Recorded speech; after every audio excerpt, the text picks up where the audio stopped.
your new features and stuff. Is there anything that you can tease that might be coming soon or in the future? Sure. I have. If you want anything cut out, just tell us. If you incriminate yourself in any way, we can just edit it out from. I'm just gonna quit video. Welcome everyone to the third episode of the Loot Scroll podcast. I'm Ina, of course. With me there's Namiko, and today we have a super special guest. Most of you know him as the creator of Garmoth.com, probably the most used website by every video player, I would say. Before I introduce you as Skou from Garmoth, I want to say that's a damn shame that people know you for that. Because back in 2017, I think, you were one of my favorite video YouTubers. You made some absolutely killer videos, but we can talk about that later. I don't know if you want to say a few words about yourself. I don't have much to say. I'm happy to be here. Okay. First time ever being on a podcast, so kind of exciting. Nice.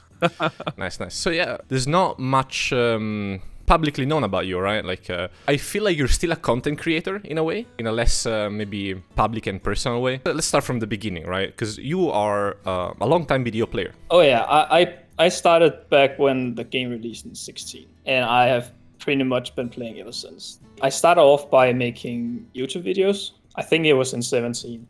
Yeah. It was like montages, joke videos, meme videos, enhancing videos, and stuff like that, which got a lot of views back then. For some reason, I still think they are kind of bad, but they were amazing. They were very popular. There was I made amazing. Life of a Life Skiller. I think that's still pretty popular. Yeah, that's my favorite. There's like a sensor video, some Mayweather montages, some enhancing and stuff like that. Yeah, the enhancing one. Yeah. I mean, all of it was basically fake. So I was just like I think photoshopping things in. To give you some context, because like I think if you weren't around that time, people probably didn't see the video. And these videos were like super well made. You can say parody montages, right? Yeah, you could say that. Yeah. They were so well made that the threads on Reddit, like a lot of people couldn't tell if they were real or not. I think that was really one of the craziest thing was like, wait, is this real? Because I was trying to make it sort of realistic but unrealistic at the same time. I was enhancing so like I had so high life skills, and I was enhancing clothes and stuff like that. It was just like, it is possible, but it's on the edge of being unrealistic at that point in time. So that was fun making, and I liked the trolling people with that. Yeah, the center bell video, I think you actually managed to convince a lot of people. Oh, definitely. Definitely. Way too Like, I many highly people. recommend to stop, if you're watching this and you haven't seen the Skou videos, stop. Go watch the Skou. I'll put the YouTube channel in the links. Go watch it, like at least the Life of a Less Killer video, the announcing one, and the center bell. These three are like in my opinion, the masterpieces.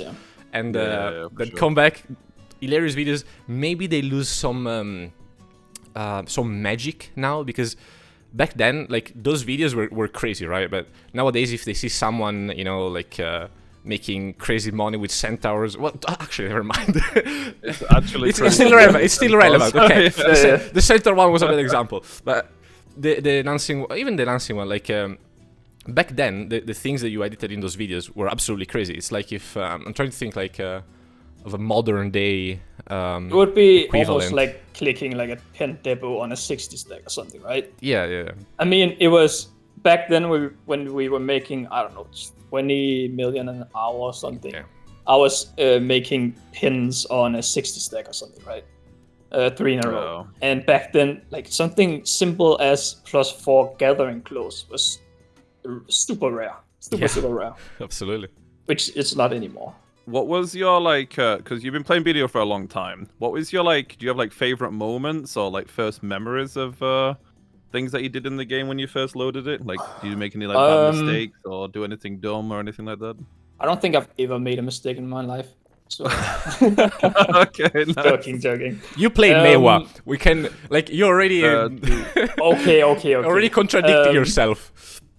I don't think I have anything in like the beginning besides like immersion. I think the game in the beginning was super immersive. Else it was like the Sourcens and the Pirates times that were like sort of the highlights in the beginning. And then when I started making videos, that was also super cool. I would say that is my highlights in the beginning. I think the biggest thing I've done in video, and that is, I don't know, the thing I enjoyed the most and had the most fun was with the Russian versus EU. That was super fun. I was in Conqueror at that point and fighting Pretz, I think it was called. Yeah, Pretz. That was definitely the biggest moment in the game for me. I'm kind of curious on the before video as well. Like, what prompted you to start video? Were you always a MMO player? Were you always interested in like creating content video or like websites like this? So what's your background? My background is playing League of Legends for 16 hours a day while I was in school. And before that, I was playing like WoW and Call of Duty and Battlefield. I'm pretty much playing anything. But you're a gamer. I was mainly playing. I was gaming a lot, like a lot. And I started making videos when I was playing League of Legends as well, like small, super small montages and stuff like that. Never became anything. Never uploaded to YouTube. But it was just like a fun small things I showed to my friends. What was that? What got you into video? Like originally, was it a friend or did you just find it or what? Yeah, I was. It was on the day of the release. Actually, I saw the game back in I think it was 13 or 14 as like a trailer. And back then, I thought it was a scam or some 3D animated something because the game looks so far ahead of its time. Yeah. Compared, like it was advertised as an MMO, like World of Warcraft or whatever, right? And no MMO have ever come even close to the graphics that video had. So I didn't even think about it. But then on release date, one of my friends messaged me and said, "Hey, do you want to play this with me?" I said, "Sure." And then I joined in. So I didn't even like wait for the game or anything. It was just on the day I got a message. And then ever since I just stuck on the game. I've kept playing. Held prisoner. Did you ever take breaks? Yeah, exactly. Like, or have you been consistently playing? I have been taking breaks, definitely. Last year, I took a break for like a few months because I got a full-time job and I was working Garmoth at the same time. So I was sort of forced to not play as much or so play at all. A forced break, not like... It was more of a it was either work on Garmoth or play the game, basically. Okay. Besides that, it's been like, then I take a few months break or nothing major, but I've mostly been playing a lot. Like, do you still play a lot? Because you've been playing since day one, right? And yeah. For me personally, like at the start, I played like a madman, and then I had my like I can see my video like timeline in phases depending on maybe what guild I was in or like events happening in game. And lately, especially like this year, well, last year, sorry, 2022, definitely felt like I didn't play as much because I got to a point where I'm like, okay, I've done most of the things that you can do in video. Like, do you still feel similar, or are you still going hard on everything? I'm not going hard at all. I joined a PvP guild not long time ago to get into things again, and I started grinding again. And stuff like that. So I'm still playing, not nearly as much as I used to. Because I also used to be in like a super hardcore guild where it was almost mandatory to play at least 4 hours a day. Yeah.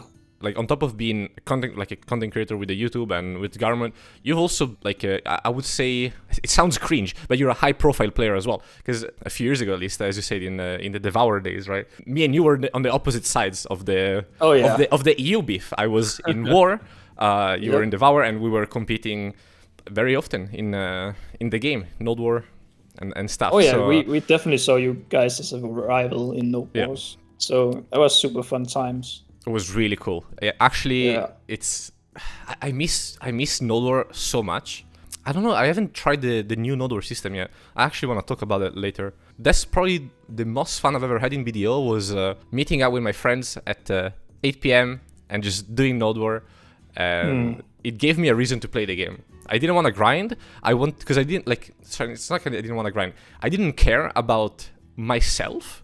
I cared about being stronger for my guild, and I think it's a beautiful feeling that I can't find anymore without, of course, having a Node War guild. Oh yeah, it's definitely a group effort, and it's also the only reason I was grinding back then. Yeah. Because I would have burned out a long time ago if I weren't in Devour. Absolutely. And it was super nice because we were setting goals for each other. Like, okay, next month you have next month to make like 20 billion or get your next upgrade or whatever. And those were the sort of goals that we were setting. It was just fun to have it where everybody was doing the same thing and going for the same goal and trying to get stronger and beat war. So or enemy or whatever guild we were fighting. Awesome. Well, I think for a few people who might not know, like they haven't played back in the day, can you give us like a rundown of like your not life in BDO, but like how you started, what guilds you joined, and stuff like that, just as a quick rundown for people that might not know? Sure. In the beginning, I was in the Danish guild for like 6 months or something, and then I joined Millennium as my first siege guild. We did our first siege ever in Balanos and won. So we were the first guild to win Balanos. Back then we didn't know what the difference were between Balanos and Calphion and Medai and whatever. So we just dropped somewhere. So that was fun. No one did. That's the beauty of it. Yeah. I then started guild hopping a lot. I was in so many guilds, like Sovereign, was other smaller guilds like Phil Stacked, Unstable, so many guilds. I think it was in 19 I joined Devour as my at the very beginning of the guild, and then I just stuck to that guild for 3 or 4 years or something, and then Devour turned into a guild called Rent, and we were at that for like 6 months or something, and then it turned into End, which we know today, and then later on End made like an alliance with other guilds to make Conqueror, which is now dominating Siege as far as I know. And now middle of last year, I left End to do full-time Garmoth. And not a long time ago, I joined Limited, like 2 months ago, just to do Note Wars. So currently I'm in Limited doing Note Wars. Awesome. No, thank you very much. I'm kind of curious about your timing in Devour, because Devour was probably, I don't know how else to describe it, the sweatiest guild in probably EU history. Definitely. In NA, they have the two siege guilds, fighting each other and competing. On EU, for a long time, it was War and Devour, essentially. Yeah. On a smaller scale, but just because it was smaller, it doesn't mean it wasn't as intense. Actually, I think it was definitely intense. Very intense beef between War and Devour. Yeah. And of course, when you're enemies, don't like the war, but there's a lot of finger pointing, like, oh, these people are doing this, fucking losers. We have to start drama. That's just how it is. there was a lot of drama, and Devour was definitely seen as a guild that was very, very hardcore, you can say, in the traditional, in the old traditional term of like hardcore MMO guild. You were definitely pushing a lot of limits when it comes to member requirements, right? Oh yeah. And I generally don't know if some things are true and some things are not, because I remember when someone told me that Devour had like a monthly grind or like loot. Quota. We had quota. We didn't really have like a monthly. It was more like sometimes we would have like grind weeks or something like that, where we would set goals for ourselves, right? Yeah. So I would say, okay, I'm gonna grind for like a Ted Disto, and I will grind that for like the next 2 or 3 weeks. And that's true, but it's not something we had like continuously. It was something we had in periods. Okay. Can you talk about a bit your time in Devour? Like, how was the experience being in such a demanding guild? It was the most fun I've ever had in the game. We started off as a very small, like maybe 10 people or something. Our main focus back then were open world, so we were fighting enemy, and it was pretty normal to go to like the Garmoth area and fight like 30 enemies. It's 10 people. You get absolutely slurped. But we had fun, and that was definitely the highlight. Then we started getting more and more members, and we started getting into Note Wars and took that very seriously. And we also started merking in other guilds to help them out. Because back then you could get in like 30 people into a siege. Yep. So we would carry guilds that way. It was super fun, especially when you see like the top 30 players on the kill leaderboard is like only Devour. So, and then we started getting into Note Wars and sieges where I think our main opponent in Node Wars were War, where you guys were very you guys liked using cannons. You were very like Hell yeah. how do it? I don't even know how to explain it. Objective-based guild. Yeah, objective-based gameplay, exactly. Yeah. While we were way more like brute force, like we just want to win the team fight, take down the fort, and that's that, right? Yep. And you guys helped us adapt to this playstyle of having to play a lot more objective-based, like having people to hunt cannons, having cannons, placing flags good places, placing forts good places, and stuff like that. But actually building a good fort as well. Pestle, I think, invented what was it, the supply barrier, right? I don't know if you remember. It's like building barriers around the supply depot, but leaving like a choke, so that enemies would have to be forced to attack the supply through like small choke. Good times. But those things were like something we had to work on, right? Mm-hmm. And we learned a lot playing against you guys, because there was no other guilds that were playing like nearly as good. Because you guys were winning even though you were not winning the team fights. Mm-hmm. Obviously we were winning some, but majority of the time Devour would win the team fights. But then we would have to pull back because suddenly you were at our base just destroying everything. Everything was just gone because the cannons just killed everything, and then we have to pull back. And, people axing it on was top of the fort. Sometimes it was just full chaos because we had no idea what was going on. But clearly you guys did. That was the beauty of War. What I loved about that guild is that it was a full dictatorship.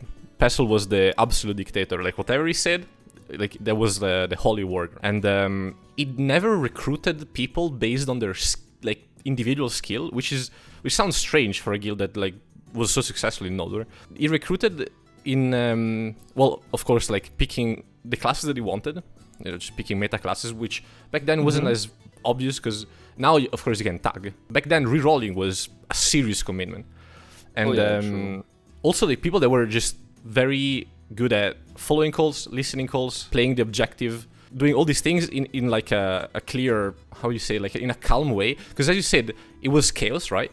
But in War, everything was very, very controlled. I don't know if you've ever heard Pestle shot calling. I have. It sounds like he is ASMR. About to go to sleep. It's ASMR shot call. Like when you hear shot calling in every other guild, it's like, go, big damage, jump big, guys, go. Yeah. Pestle was like just chilling. Okay, guys, we're pushing here. Okay, PA1. it was very, very incredibly chill, and it worked. Everyone was incredibly scared of Pestle. Like, I was one of the founding members of the guild. Like, I played with Pestle for years, and one time I didn't listen to one call, and he told me, Eden, if you do that again, I will kick you from the guild. And I knew in my heart that he meant it. I knew that even if I was a streamer, a founding member, it did not matter. If I fucked up again, I would have been kicked. And that was keeping up straight. Yeah. And it was super cool to have this rivalry of two guilds that were very, very strong in completely different aspects and were competing against each other. I don't know if that's like even possible anymore in BDO, because War was super objective focused. Devour was super like individual skill focused. Yeah. Even the personality of the guilds felt very different. Good players could choose, in a way, which guild to aim for when climbing the guild ladder. The guild ladder, exactly. Yeah. I think that was a really cool time for the BDO EU Node War scene. I don't think we have that nowadays. I think people just join the biggest Zerg and then partake in that at this point. I mean, there's definitely still some really good fights. Since I joined Limited, I think we're getting a lot of good fights. Because back then, it was pretty normal for us to just finish a Node 1 like 15 minutes.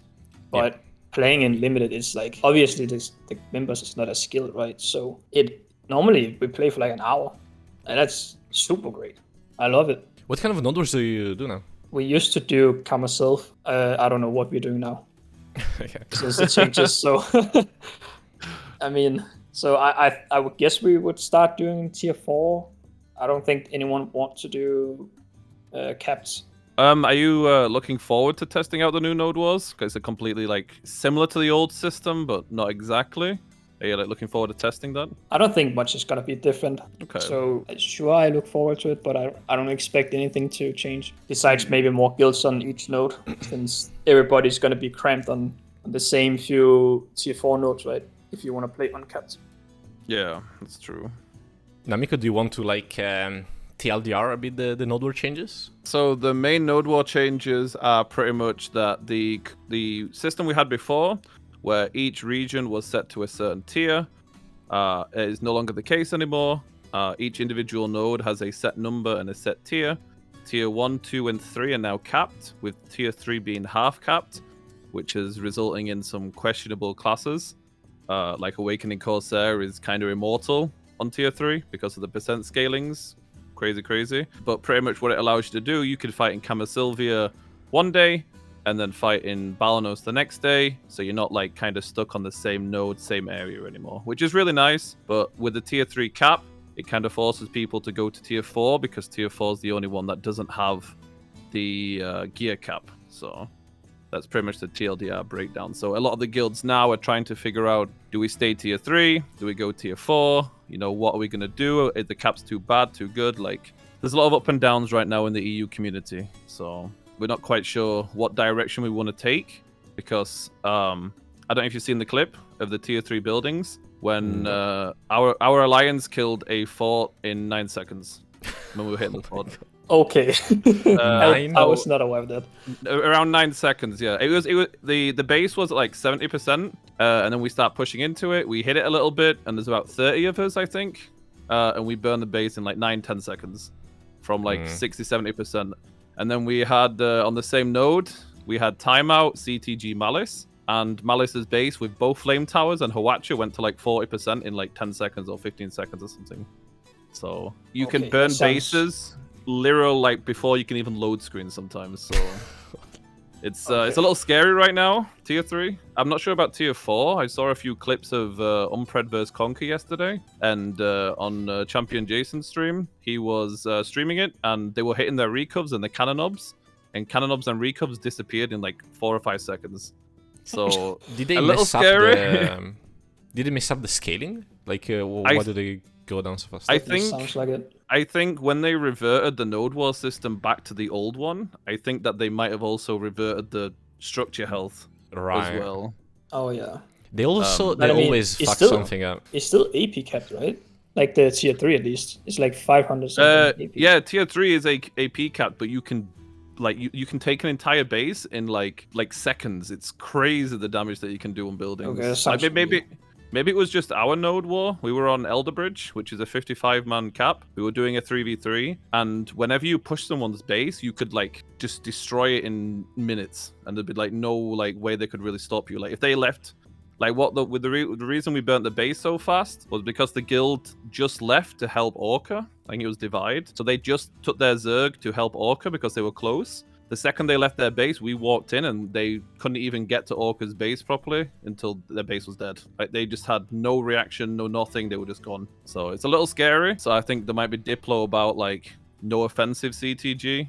Like we had a 1v1 yesterday and we had Diplo, you know, no offensive CTGs to try and make it draw out a little bit more kind of thing. So I think that might be Diploed a little bit more. Might need to make rules that we don't touch each other's bases for the first 30 minutes. Yeah. I hate it about video. I feel like it takes some fire out of the fight, you know?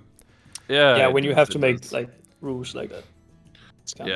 It's like one of those things where you can probably do like the old like SOB CTG style right now. Like I don't know what axes do because we've only hit buildings ourselves, so I don't know how much damage like a Trina axe will do on buildings or anything like this, but yeah, it's kind of scary how squishy buildings are on nodes right now. But hopefully it'll change. We have Global Lab this week, right? So maybe they got good feedback from the node wars. If that's all good, we can move on to Garmoth, so we can start talking about Garmoth if you'd like your child basically.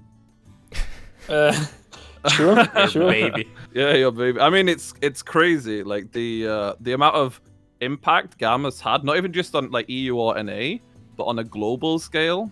Like everyone in every region like refers to Garmoth.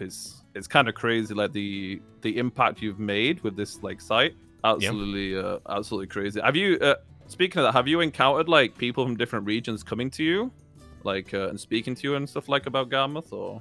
Oh yeah, I have from every region, I think, now. And especially since I have translated to different languages. Yeah. I've started getting a lot of Russians and a lot of for people from Korea and stuff like that. So the size has definitely grown a lot the past year. Where And did the also idea start? Were you just So upset at BDL Planner? no, Can we say this the legally? very start, or actually, it started by me having to decide what to make for my final exam. I was taking a computer science degree because of COVID. Or we were meant to go out, find a company, make a product for them. But because of COVID, we were sort of limited, and they just said, you can do whatever, just make sure you have people that give you feedback and stuff like that. So I just took the easy route and said, okay, I want to make a video website. I'm going to just use my guild as like a focus group, that's what we called it, a focus group that can sort of give us feedback and that can represent the rest of the video community. That's how it started. I just made it as an exams project.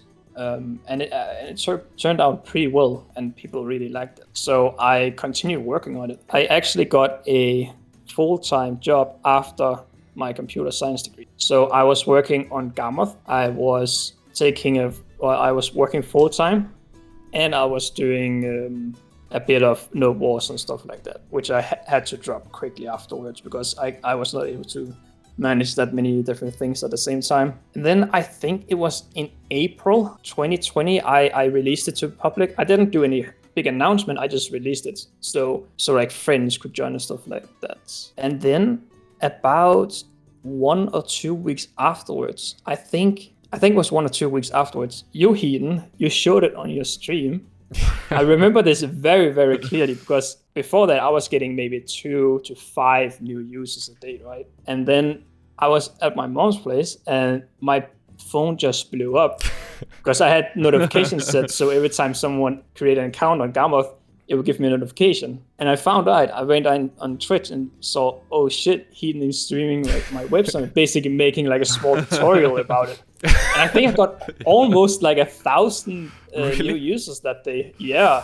Jesus Christ. So I went from like 5 to 10 a day to 1,000. And then after like the day next to it, I got like 100. And then 120. And then 130. And then 150. And then 200. And then it peaked at the weekend where I got like 400. So I was thinking that, okay, people actually like this a lot because they're sharing it with everybody. I don't even have to do anything. People are just sharing it between each other. I have something here I want to work on. People are really happy about. Yeah, the reason I instantly shared it is exactly because of that. Like, it was so, as Namiko said, it was so revolutionary for BDO that how can you not share it? Like, yeah, it was just so cool. And back then, the website had like 4 or 5 functionalities. It had like a market, it had enhancing, CAFRA's calculator, and I think I had like a super simple version of the blind tracker. Yeah. So that was pretty much it. Also, the website grew a lot. Maybe it definitely did. I remember I didn't visit the website much, of course, when I stopped to play for a few months last year. And I remember when I reopened it, I was like, what the fuck? this is not the Garmoth. What is this? Just 10,000 more features. Yeah, and there's more to come. There's way more. Okay. But yeah. Actually, speaking of that, is there anything that you can like teaser a little bit for people that are like people? I mean, people are obsessed with Garmoth, right? And they're always checking your new features and stuff. Is there anything that you can tease that might be coming soon or in the future? Sure. I have been talking with. I don't know if you guys saw it, but yesterday or day before, I released the Monster AP caps. Big and Shiny is gonna start working on he's working on a formula for both PvE and PvP, so we can see the specific damage percentage between different builds. So you can insert your AP and your crit and all that, and then compare it to a different build, and then you can compare how much more damage you get on each spot. That's really cool. And against other players really as well. So you can have like a full, like this guy has like full DR. What if we change him to full evasion? How much more or less damage would I do against this guy, right? So, yeah, I think that's gonna be huge. It's gonna be a lot of new metas, maybe. breakthroughs, to that's see really, really what works and what doesn't. Absolutely, because like in video, these things literally only are discovered through stuff like this, through Big and Shiny. I think it's important to give a shout out to he's Big and definitely Shiny, the main guy. Yeah, because he did a lot of breakthroughs. Like Big and Shiny is essentially the second stats leak, you know. After the stat leak of BDO, the second thing was Big and Shiny to impact how the game is played. And combined with Garmoth, I mean, you guys are gonna be an unstoppable duo. Oh yeah, definitely. I'm just stealing his stuff so I can add it to my website and take all the credit. No, but he's a super nice guy, and he messaged me. Yeah. He messaged me not long ago and saying that he's working on these things, and it's super nice. I think I definitely think it's gonna be huge. I don't think that there's gonna be that many people that are gonna use it, but those who are playing a lot and take it very seriously is gonna find it super helpful.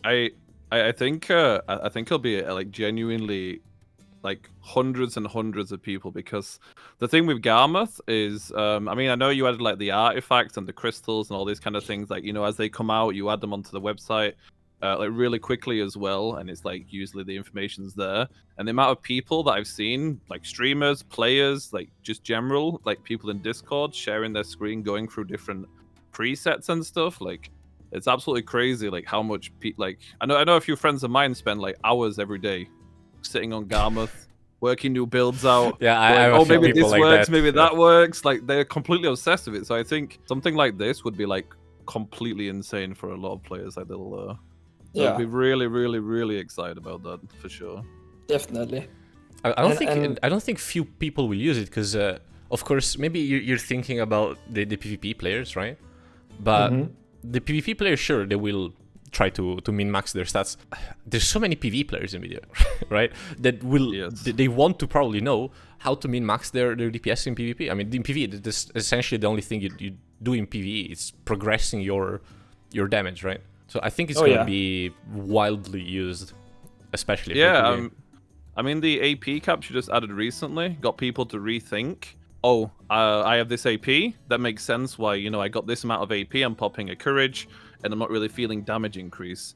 This makes sense now, I'm now going to change the way I grind, change my crystals, you know, do this, and this. So just the fact that you're adding something like that, like, there is information that is available, obviously, through sources, like Big and Shiny and stuff, but because it's on your website and it's so easily accessible and people can see it, you know, and compare it to their AP and all this kind of stuff, you basically give people that bridge to like able to think about how they play the game. So it's honestly amazing. Yeah, I do try and make the site with a lot of information that are sort of rare information that because everybody can use a spreadsheet and just add like the PvE numbers together and stuff like that.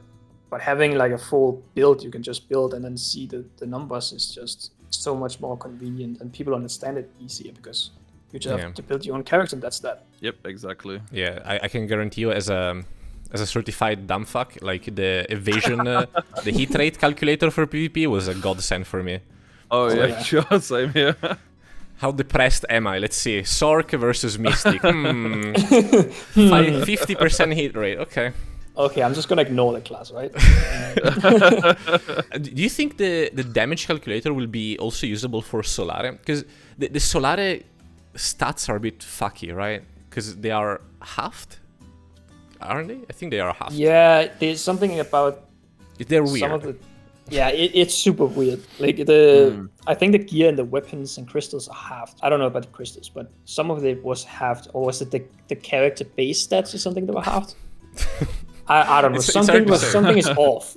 something is half, and you can't trust PA in what they said. Like, maybe this is half, maybe it's not. Like, it's really iffy. It's like the rest of the game. Everything is different. No matter what type of PvP you do, it's just different. And I'm actually curious, since BDO is like so quirky, let's put it that way. What are some, I guess, some of the most shocking thing you discovered while working on Garmoth, like about BDO? Because you must have gone through a lot of weird things, you know, extrapolating all this data and information about the game. How few people PvP, maybe? I don't know. I mean, okay. We all know that maybe like I was always thinking, okay, maybe 30% is PvP or something. 30? I think you were optimistic. Like I was definitely you set yourself for disappointment. I think it's more like 3% or something. Yeah. I always said between 1 and 3%. How many casual players there are? It's crazy. Yep, and how many geared players there are. I thought I was geared. But then everybody else have the same gear. Like even back in Devour, we were, I don't know our stats, but something like Unpredictable had higher gear than us at some point. It's like Really? so weird. And there were like 100 people. We were like 20 hardcore players, right? Or 30 hardcore. To be fair, players. they were probably like the top 20 probably were more gear, but the bottom 20. Oh yeah, probably it was probably like that. significantly. I don't remember, but and the same with Sovereign or something. Yeah. I just remember it getting said to us like, "What the fuck?" I thought we were geared because we were just stomping those guys, right? Just on like the features of Garmoth and stuff like that. Is there anything that you wanted to like add to Garmoth but couldn't because of like limitations or any like restrictions or anything like that?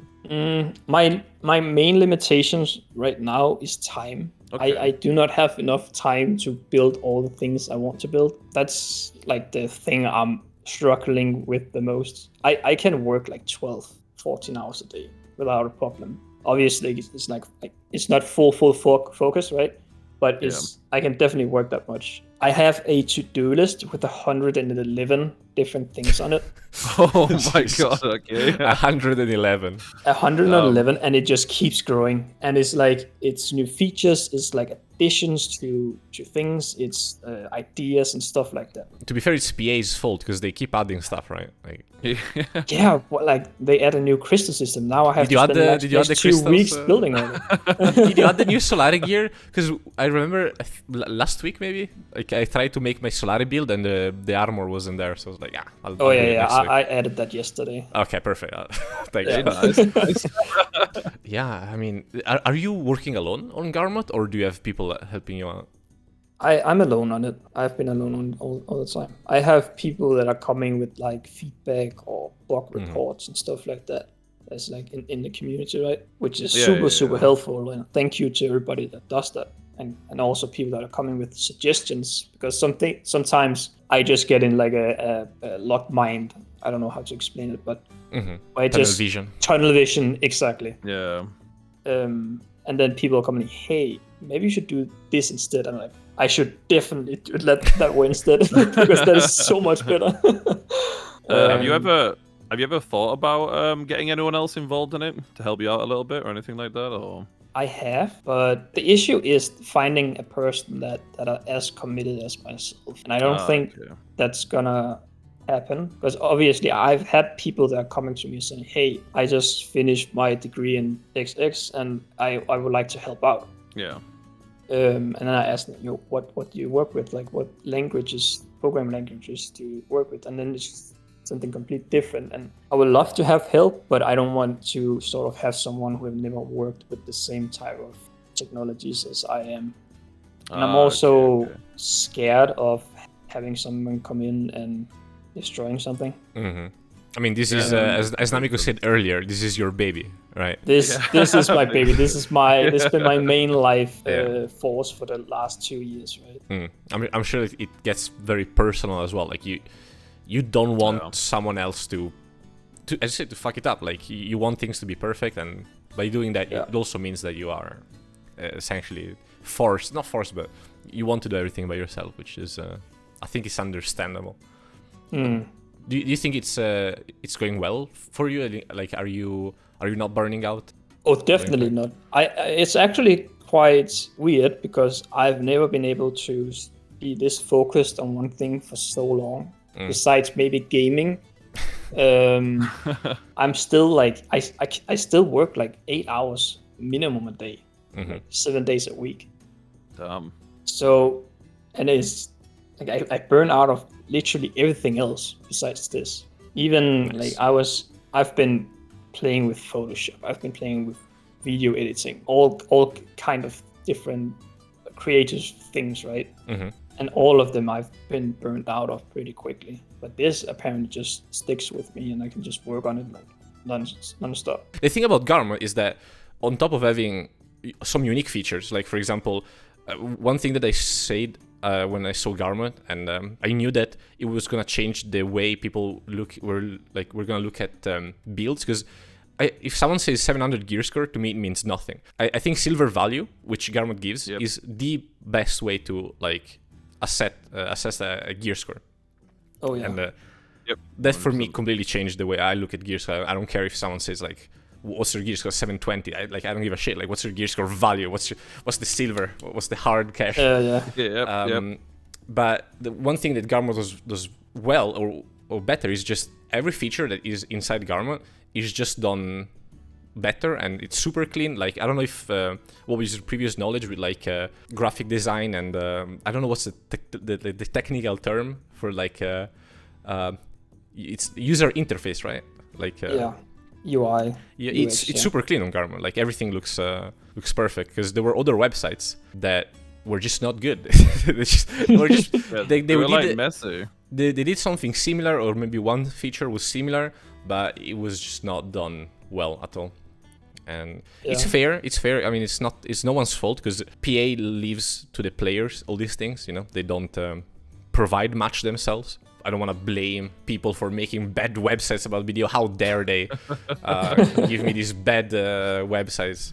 But of course, I think you came at the right time, and you just did things better. So yeah, absolutely. I don't really have any prior knowledge to UX UI design at all.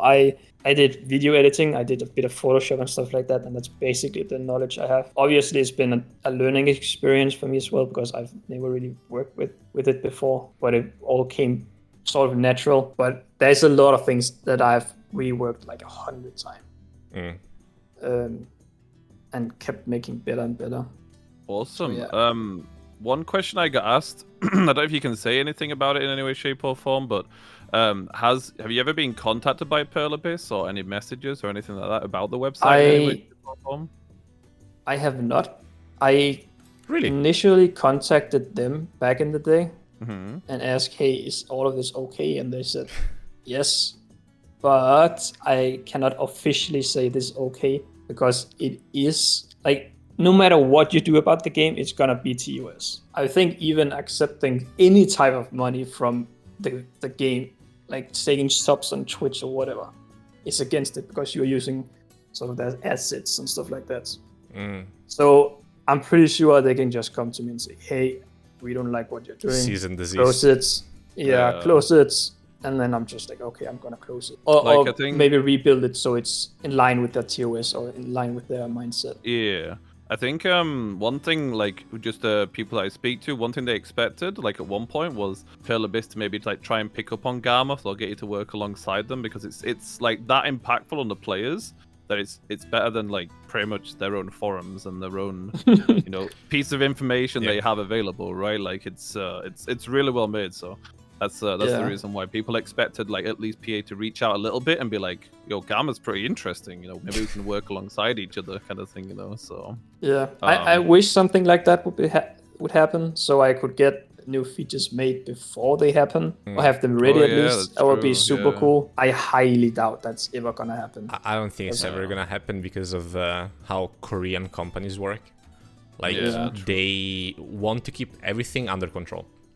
Yeah, like, it needs to be done by them.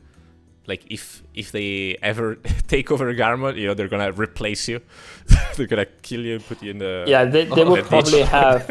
I would probably sign like a contract that they now own the site or something. If probably. Right. Awesome. No, just a little one on the side as well. Did you ever any other names? Like, why did you come up with Garmoth.com? Did you ever like any other names for the site, or was that the first one you came up with? I was first thinking about something like video tools or something like that, but it didn't really stick as much. And I chose Garmoth because of what my teacher said, and because of the exam. Obviously, you want to do what your teacher says, so you can show it off to your exam and get higher grade, right? So it basically said that you should go for a name that are known but not too known. So when people talk about it or think about it, they will think about your name. It's like the same with Apple.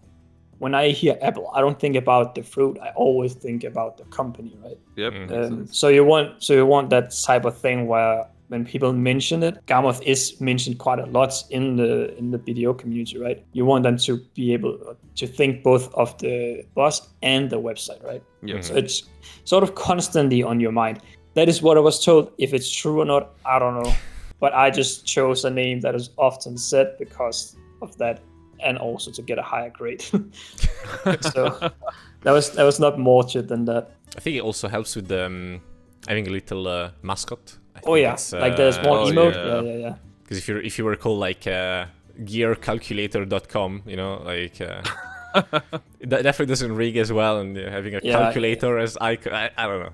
I will have like a small black spirit like everybody else, right? Yeah, I think the Garmoth definitely is a good choice. I'm very happy about it, yeah. What data would you like access to, or if you had access to like any kind of data that you could make a feature on it?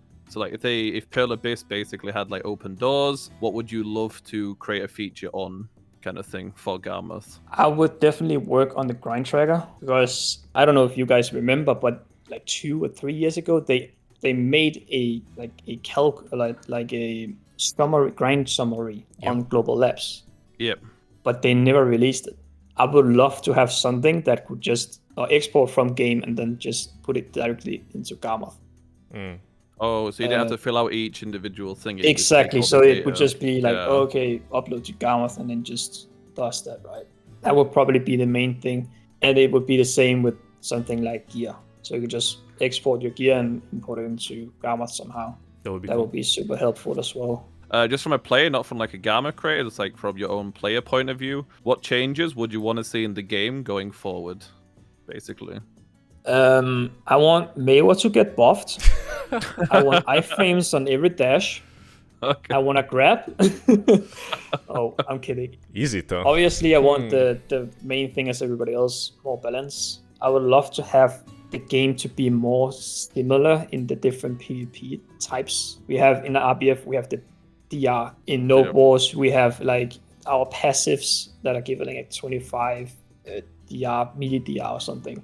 Or we have the caps, or we have Solar that have some weird things, and open world is completely different and stuff like that. I would love them all to be way more similar in how much you're doing damage and stuff like that. I think it's also why they have issues balancing the game, because it is impossible to balance 5 different game types at the same time. Yeah. And then also PvE on top and stuff like that. Yeah, they just add things on top of each other, right? And it is impossible to balance. I would love them to like make it like a more base game, and every PvP type is more the same, and then balance afterwards, I would say. I think the game in general right now is in a really, really good state and better than ever. Yep. There's so many new quality of life things they're adding, which is insane. Small things like that, PvP changes and balances, that would be the main things. What was the biggest challenge for you on Garmoth, like working on Garmoth, that people might not know from, just as a user, as a normal user? I think the global is probably the where you can see the average grind. I think I rebuilt that like 4 times so far, because I keep getting conflicting information about it. People are saying that, the numbers are super inflated. The average are getting more than I am. And then there's other people saying, it's way below what I'm making, so it's wrong, right? So it's like, what is it, right? And it obviously it is an average, and I think it's definitely the best way of seeing where to grind. Yes. It's just hard because I have like a filter system where I filter out all of the bad sessions. If someone made like a 50k and in a 50k trash in 1 hour, right? Yeah. Obviously, I'm gonna scrap that. Yeah. And then I built like a weighting system or weight system for the classes. So if someone grind like 100 hours on Mystic in Jade Forest, they would not count as much in the where you can like see all the different classes, right? So they will maybe only weight like 20%, even if there's like 120 hours. Okay. So does that make sense? Yeah, if there's not many hours grinded on one class, you don't you try to squeeze the average? Yeah, so if there's 100, let's say there's 120 hours grinded on Mystic at Jade Forest, and 100 of them is from a single person, right? Yeah. I don't want, I don't know what it is, like 90% of the average to be this one guy. So I sort of squeeze it, or I put a weight on him, so he's only counting for like 20%. So the other 20 hours counts for more. So it gives a better average. Yeah, that's the best way of doing it, because one person could be like crazy geared and push the average super high, when a lot of average people could be less geared, and it makes it look more inflated, I guess. So exactly.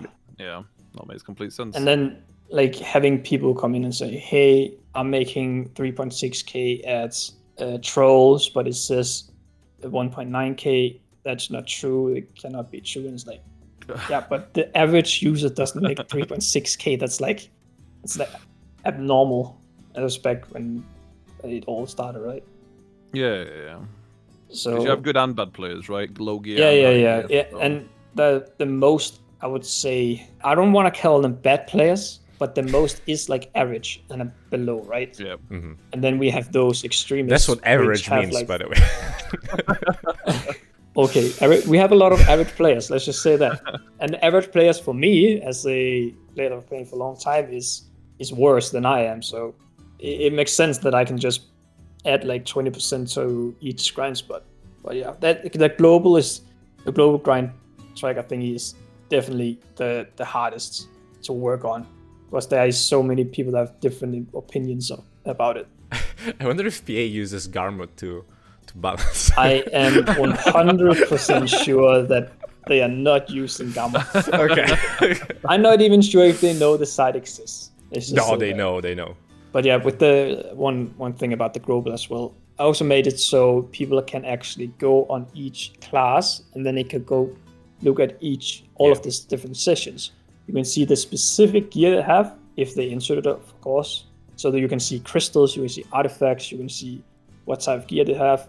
You can even click on that grind tracker, so you get directed to like their grind tracker, so you can see their summary and all how much they're making at each spot. That's so crazy. I definitely think that helps a lot. It's so crazy Yeah, that we have that. Really good.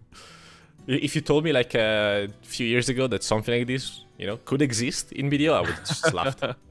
Yeah. But first of all, add-ons when? I don't know. I feel like add-ons would be a nice. It is on a to-do list. It's been on on the to-do list for like 111. 1.5 years now. So, Yeah. ever since I made the grind tracker like 1.5 years ago, it's been on the to-do list. Because I think it would be a super good addition as well. Yeah, I think so, because that's the general question. Like, I see it as a streamer, right? People come to the stream and are like, okay, what gear do you use? Okay, what add-ons, Like, these are the 1 and 2. The main things. When I first made the site, there was a forum post made about my website, which is still pretty high on Google.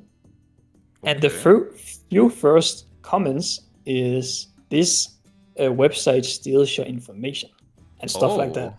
Is that actually a thing? So there's still people on Reddit, I saw one a few days ago, saying that they don't want to log in because they get access to your information. And I just want to explain how it works. So when you log in with Discord or Google or GitHub or Facebook or whatever, it tells you exactly what type of information I'm getting access to. So on Garmoth, I get the bare minimum. I get your avatar, like your profile picture, and I get your name. That's it. That's all I'm getting. And I've had other people saying, they don't want to log in with Discord because then I get all the information. They would rather use their email. It's like, I don't want your email. I don't need your email. If I get your email, it's more dangerous for you, because if you're, let's say I'm getting hacked one day and everything gets leaked. Mm-hmm. I don't want your emails to get leaked. The only thing which is going to be leaked is something that everybody already have access to. Because right now I can just right click on both of your names and just copy your names, right? Mm-hmm. Or your ID. It was just to debunk this where, you're stealing information, but I don't get that information you're talking about. Going on Reddit gives them way, way more information. than I would ever Yeah. get. So don't fuck with Skou because he knows where you live. Oh yeah, definitely know where you live.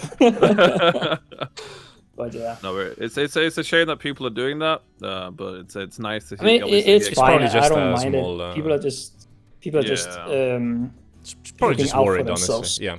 yeah, worried. Yeah. They don't want to fair make mistakes and get hacked. But logging in with Discord doesn't get you hacked. I mean, I can understand. I said one of the first threads, right? Like, I understand when you create a website at the start, there can be skepticism. It's normal. Oh, like, yeah. It's Yeah. 100% like warranted. But the website has been out for quite a long time, and I would say has a very good reputation. I don't think there's been any Garmoth drama, right? Did I know? I of? know of.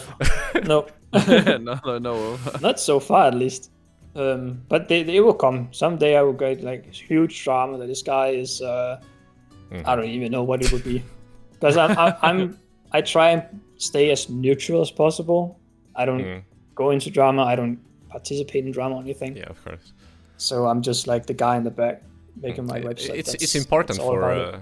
for a website that contains so much objective information, right? You want to be clean. You want people to know that you can be trusted. That all the stuff on the website it's good stuff. It's not like you're not misleading people. Yeah, that's I think that's the main thing. I'm trying not to, at least.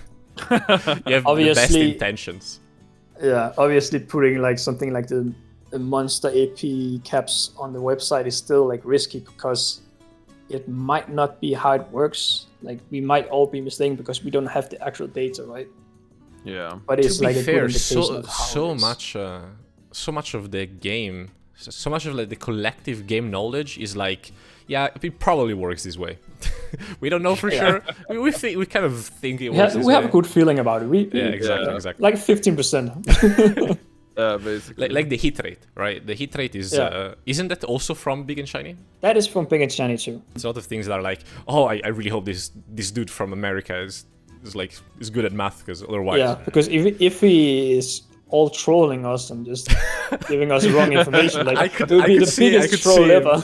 I could see someone like me and Shiny actually doing this 6 years long when troll. the game is about to die, it's like, yep, it's all a troll. I made it all up. It was all me. Yeah. Is there a feature in Garmoth that you think it's underused, that you like really love, that it's not very used? I really like the Beauty album for some reason. I don't go up in something like that, but I don't know why. Also added like a preset swapper. I don't know if you saw that. Where you can take two different things and like two characters, I think, and then it makes one. Exactly. Yep. It's a bit scuffed, because taking one preset from one class to another might fuck it up, because they don't have the same like face structure or the same hairstyles. Yeah. But it's not really getting used that much, which is fine. It's a bit of I think most people don't even know this exists. Like, I only found this because when we're just searching around the website, I just see the new next to it. Yeah. I think that's so I think people see preset swapper and they might not think it's like, part of the Beauty album kind of thing. So that might be the reason why it doesn't get used. Yeah, maybe I should put it under the Beauty album as well. I think that. Yeah, I think that might help out. A Yeah. little bit, yeah. I just want to thank you very much for joining us. It's been an absolute pleasure. It's been really nice to see, like the face behind Garmoth and stuff like that. So it's been very nice to talk to you, and I had a really nice time. Absolutely. Do you have any shout out or like closing word for who's watching? Not really. Besides, like, thank you for using the site. Thank you for supporting it. Thank you for inviting me to the podcast. It was fun. Never tried anything like it before, so. I hope you had fun. It was a chill. Definitely did. 1 hour. I love talking about my work and how video used to be. It's always fun to like look back at memories. I hope not every podcast episode is gonna be like, remember when video was good. I mean, boomers, dude. It's still good. It's still super good. Yeah. But it was just another time back then. Before we forget, what's your favorite song? We're gonna add it to the podcast playlist on Spotify. Oh man. First one that comes off of your mind. You don't need to overthink it. Okay, let me see. I'm going. Do we still have the 2020 Wrapped Spotify thingy?